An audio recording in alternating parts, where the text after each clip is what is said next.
दोस्तों, क्या ये आप जानते हैं नरसिंह अवतार भगवान विष्णु ने जब हिरण्यकश्यप का वध किया, उसके बाद उनका गुस्सा और बढ़ते गया। उनका गुस्सा शांत करने के लिए महादेव को दूसरा भयानक रूप धारण करना पड़ा। आइए दोस्तों जानते हैं महादेव और नरसिंह का युद्ध। त्रेता युग से पूर्व जब भगवान विष्णु ने हिरण्यकश्यप का वध करने के लिए नरसिंह रूप धारण किया, तब उनका क्रोध असाधारण नहीं था। हिरण्यकश्यप का वध करके भी नरसिंह का गुस्सा शांत नहीं हुआ। उनकी आंखें अग्नि के समान प्रज्वलित थीं और उनके नखों में अभी भी रक्त की बूंदें चमक रही थी। पृथ्वी, आकाश और पाताल उनके क्रोध से कांप रहे थे। देवगण भयभीत होकर ब्रह्मा जी के पास पहुंचे और समाधान की प्रार्थना की। ब्रह्मा जी ने सोचा नरसिंह भगवान स्वयं विष्णु हैं, किंतु इस समय उनका क्रोध इतना प्रचंड है कि संपूर्ण सृष्टि विनाश की ओर बढ़ सकती है। इन्हें शांत करना आवश्यक है। तभी सभी देवता मिलकर कैलाश पर्वत पर भगवान महादेव के पास पहुंचे।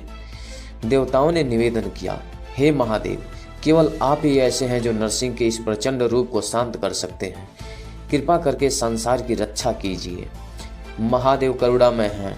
वे सदैव भक्त और देवताओं की रक्षा के लिए तत्पर रहते हैं। उन्होंने स्थिति को समझकर नरसिंह के सम्मुख जाने का निश्चय किया, लेकिन यह साधारण कार्य नहीं था, क्योंकि उस समय नरसिंह को कोई पहचान भी नहीं पा रहा था। केवल वे भयंकर क्रोध और संहार का रूप बने हुए थे। तब महादेव ने वीरभद्र और अपने गणों के साथ लिया और नरसिंह के समीप पहुंचे। नरसिंह गरज उठे, उनकी दहाड़ से दिशाएं फटने लगी। महादेव ने नरसिंह को शांत करने का प्रयास किया, किंतु उनका प्रचंड रूप किसी की वाणी से थमने वाला नहीं था। ऐसे समय महादेव ने अपनी शक्ति से एक अद्भुत रूप धारण किया, जिसे सर्प अवतार कहा जाता है। यह रूप सिंह से भी अधिक बलवान और पक्षी के समान पंखों वाला था। सर्प रूप में महादेव नरसिंह का प्रहार करने लगे। आकाश में दोनों देश शक्तियों की बीच भयंकर युद्ध हुआ। पर्वत हिल उठे, समुद्र उफान मारने लगा और समस्त लोग भय से स्तब्ध हो गए।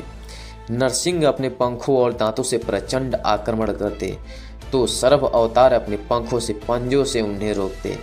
यह युद्ध कई क्षणों तक चला। अंततः महादेव ने नरसिंह को अपने पंखों में लपेट लिया और उनकी उग्रता को बांध दिया। इस स्पर्श से नरसिंह का क्रोध शांत होने लगा। वे धीरे धीरे अपने वास्तविक रूप भगवान विष्णु के रूप में प्रकट हुए। उनकी आंखों की अग्नि मंद हुई और मुख पर शांति का तेज फैल गया। भगवान विष्णु ने महादेव को प्रणाम किया और कहा, हे महादेव, आपने आज सृष्टि को विनाश से बचा लिया। यह आपका ही सामर्थ्य है। मेरे इस प्रचंड अवतार को आपने शांत किया। मैं आपके प्रति अनंत काल तक कृतज्ञ रहूंगा। महादेव मुस्कुराए और बोले, हे विष्णु, हम सबका उद्देश्य केवल एक ही है, धर्म की रक्षा और सृष्टि का मर्यादा बनाए रखना। जब जब असंतुलन होगा, हम सब मिलकर उसे संतुलित करेंगे। धन्यवाद दोस्तों।